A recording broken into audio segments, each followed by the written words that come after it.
Assalamualaikum warahmatullahi wabarakatuh. Assalamualaikum warahmatullahi wabarakatuh.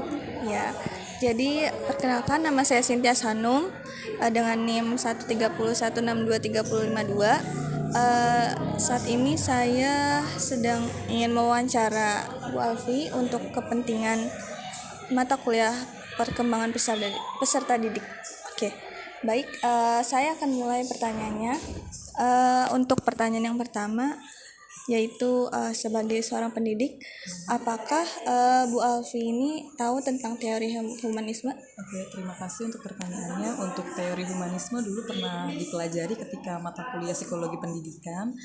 Yang saya tahu itu tentang teori humanisme adalah bagaimana menekankan atau memanusiakan manusia. Artinya bahwa humanisme ini bertuju pada kejiwaan seseorang atau peserta didik dalam menghadapi sebuah pembelajaran.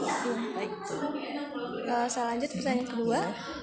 Menurut Ibu, seberapa penting penerapan teori humanisme pada saat pembelajaran? Oke, dalam artian ketika pembelajaran di kelas kita pun harus melihat latar belakang siswa, tidak hanya menyampaikan materi. Sebagai seorang pendidik kita harus melihat beberapa faktor dari siswa. Jadi tidak hanya di kelas kita lihat dia bisa atau tidak, tapi kita pun harus lihat latar belakangnya seperti apa, sehingga sudut pandang kita terhadap peserta didik menjadi lebih terbuka. Lanjut ya Kak. Untuk apakah Ibu percaya bahwa cara pandang lingkungan terhadap seorang anak mempengaruhi pribadi anak tersebut? Oke, terhadap cara pandang itu menurut saya berpengaruh terhadap peserta didik, dikarenakan anak itu tumbuh dari lingkungan yang berbeda, gitu. Dan dengan lingkungan yang berbeda tidak menutup kemungkinan anak itu akan mempunyai sifat dan karakter yang beraneka ragam, tidak sama antara satu dengan yang lain. Saya lanjut pertanyaan kedua. Cara pandang seperti apa yang Bapak atau Ibu terapkan ketika mengajar? Cara pandang saya ketika mengajar adalah biasanya kalau di awal itu sebelum perkenalan ya, kita memperkenalkan diri, anak-anak memperkenalkan diri, kita akan belajar tahu nih. Sekarang ada namanya assessment awal. Jadi kita tahu kemampuan anak awal itu seperti apa, latar belakang orang tuanya. Kadang kalau lagi pendaftaran di awal nih, kita tahu terus bagaimana mungkin lingkungannya kalau memang kenal sama lingkungannya. Jadi kita punya sudut pandang yang berbeda juga gitu. Ya, baik. Selanjutnya, menurut Ibu, apakah cara pandang yang Ibu terapkan ini berpengaruh positif terhadap perkembangan peserta didik? Oke, untuk berpengaruh positif saya rasa bagaimana kita menanggapinya sebagai positif atau tidaknya. Jadi artinya kita itu memandang bahwa peserta didik itu adalah memang mereka yang harus kita bimbing gitu ya. Jadi artinya kepercayaan orang tua untuk menitipkan anaknya ke sekolah untuk dibimbing gitu. Melihat latar belakangnya, kita sebagai seorang pendidik harus dalam artian menerima nih latar belakang seperti ini. Jadi nggak boleh kayak langsung ngejudge nih anaknya ini seperti ini, karena kita juga punya teori yang namanya tabula rasa ya. Jadi anak itu adalah sebagai sebuah gelas yang kosong yang bisa diisi gitu kan. Gitu. Baik, saya lanjut pertanyaan selanjutnya itu, bagaimana dengan rekan-rekan pendidik Ibu? Apakah mereka menerapkan teori humanisme dalam pembelajarannya? Saya rasa semua pendidik itu menerapkan teori itu dalam pembelajarannya gitu ya. Seiring berjalannya waktu mereka akan lebih paham untuk karakter peserta didik. Seiring jam terbang yang semakin tinggi ya, jadi semakin lama dia itu semakin banyak karakter yang dia temui, dan dia juga semakin tahu penanganannya seperti ini gitu. Karena berbeda ya. Betul, jadi semakin banyak dia bertemu peserta didik nih, kayak satu kelas bisa 30 anak, dikalikan dia sudah mengajar berapa tahun, udah kan karakternya seperti ini gitu. Berbeda karakter, betul. Lalu selanjutnya itu, apakah Ibu percaya setiap peserta didik mempunyai keunikan dan bakatnya masing-masing? Saya percaya bahwa setiap mereka memiliki bakat dan kemampuannya masing-masing. Jadi tugas kita sebagai pendidik adalah mencoba untuk mengeksplor bakat dan kemampuannya dia itu apa. Jadi kalau nggak salah tuh ada beberapa bakat ya, ada 11 atau berapa gitu. Dan tugas kita adalah gimana caranya supaya si bakat itu bisa keluar dari dirinya dia. Karena kan kalau bakatnya tuh dipendam sendiri dan nggak ada yang kita pacu, dia nggak bisa tahu nih dia bakatnya di mana nih gitu. Baik, selanjutnya itu, Bagaimana cara ibu mengeluarkan potensi terpendam dalam diri tiap peserta didik? Biasanya cara mengetahui potensi dirinya, kalau sekarang kita punya assessment ya kan, assessment itu nggak harus bentuknya sekarang pilihan ganda atau esai, kita bisa secara lisan atau kita coba explore nih lingkungan-lingkungan sekitar, kira-kira kemampuannya dia tuh di sebelah mana sih. Kalau memang dia seni, coba kita bisa lihat nih dia ketelitiannya di sebelah mana, gambarnya simetris garis atau enggak, bisa kayak gitu kan. Jadi dari sekian banyak bakat ya tugasnya guru itu dilihat, oh dia ini bakatnya dia di sebelah mana gitu. Jadi nggak memaksa ya, Kak. betul. Lanjut ya, Kak. Apakah dengan memberikan hadiah dan penghargaan positif kepada seorang anak akan berdampak baik bagi prestasi belajar anak? Oke, sebetulnya pemberian reward dan punishment ya biasanya, antara reward dan punishment biasanya kalau kadang kalau memberikan hadiah takutnya pro kontra ya kan ya, kok ini dikasih ini enggak, mungkin kita lebih ke arah memotivasi, ayo gitu kan, yang ini bisa, kamu juga pasti bisa, jadi memicu yang lain untuk bisa nih kayak temennya, walaupun nggak harus memaksa dia bisa di bidang yang sama gitu. Dan kan tadi kita bilang kita percaya bahwa setiap anak itu punya bakat dan kemampuan masing-masing sendiri. Betul. Saya lanjut pertanyaan selanjutnya ya, Bu. Apakah rekan-rekan sesama pendidik sudah menerapkan memberikan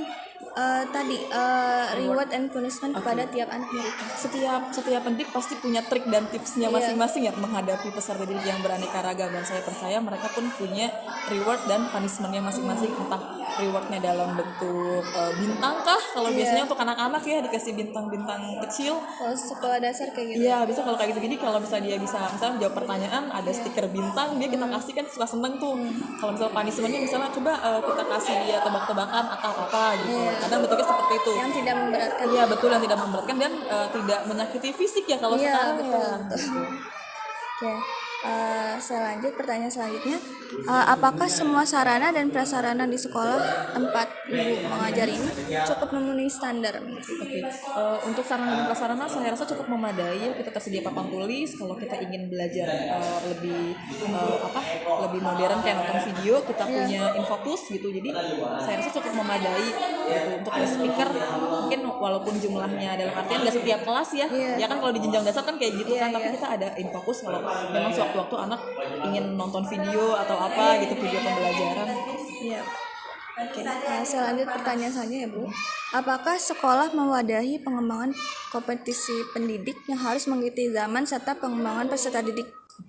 Kalau untuk kita pendidik, untuk pengembangan kita biasanya kan ada kompetensi ya, kayak misalnya ada kegiatan webinar untuk eksplor diri, atau misalnya kayak suka ada ini loh seminar di luar gitu kan. Nah, atau itu buat guru untuk ke arah jenjang kompetensi gurunya. Ada topik-topik khususnya? Ada topik-topik khususnya misalnya tentang kekerasan di lingkungan, atau tentang kemajuan metode pembelajaran sekarang. Nah, tapi kalau untuk peserta didiknya di sekolah bisa ada namanya ekskul.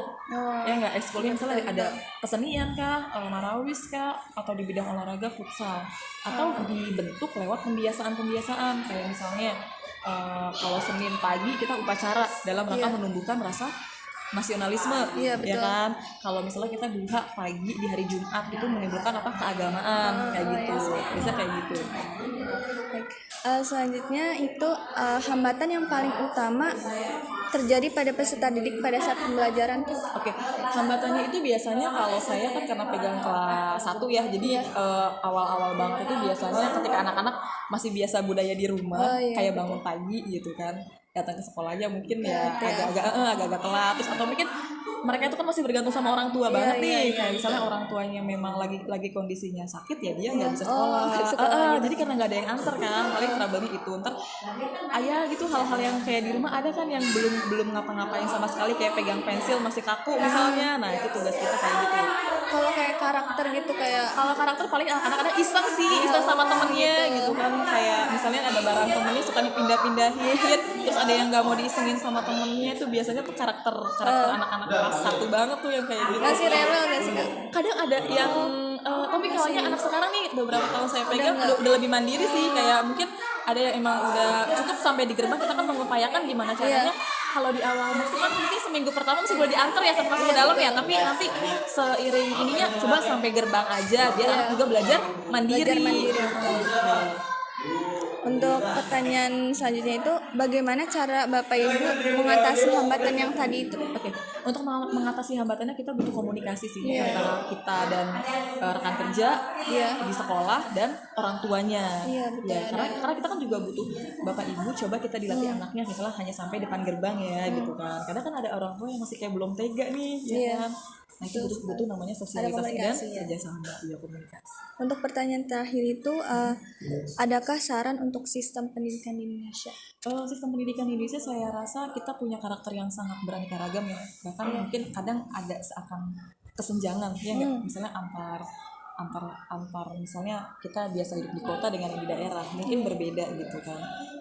Ketersediaan sarana prasarana betul. Tidak merata, betul. Kadang kita sama-sama di kota yang sama aja suka beda gitu. Jadi pemerataan itu sih yang dibutuhkan dan sosialisasi ketika ada misalnya ada suatu program sosialisasinya ya kan. Kadang kan sosialisasinya kok yang ini udah ini belum karena suka jadinya miskomunikasi. Nah itu sih yang kadang bikin jadi kok ini nggak sama sih gitu. Mungkin itu saja yang saya wawancara. Terima kasih ya, Bu, untuk waktu yang diberikan. Terima kasih. Oke, Assalamualaikum warahmatullahi wabarakatuh.